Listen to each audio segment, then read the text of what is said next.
ഈ നിൽക്കുന്ന ആളാരാണെന്ന് മനസ്സിലായിട്ടില്ല, അതുകൊണ്ടാണ് വർത്താനം പറഞ്ഞത്. ആരാ? ദിവ്യനാണ്, മനസ്സിലായിട്ടില്ലേ? ബാബുസ്വാമി. ഇതാണോ അത്?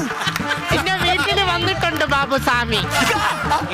ഇത് എന്ത് വേഷം ഇത്? നല്ലോണം നൃത്തം ചെയ്യും ബാബുസ്വാമി. ഒരുപാട് സ്റ്റെപ്പുകൾ ചെയ്യും ബാബുസ്വാമി. നന്നായിട്ട് പാട്ട് പാടും ബാബുസ്വാമി.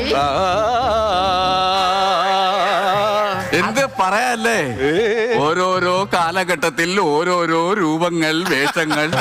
ഇത് സംഭവം അങ്ങനെ മാത്രമല്ല. പിന്നെ ബാബുസ്വാമിയെ സംബന്ധിച്ചിടത്തോളം നമ്മുടെ കാട്ടായിക്കോണത്ത് കുട്ടപ്പച്ചേട്ടന്റെ വീട്ടില് സത്യം പറഞ്ഞ കുട്ടപ്പച്ചേട്ടന്റെ മോക്ക് ബാധ.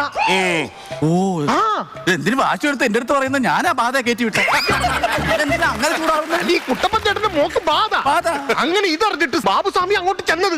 അങ്ങോട്ട് ചെന്നിട്ട് ഞാൻ കണ്ണുകൊണ്ട് കണ്ട കാര്യമാണ്.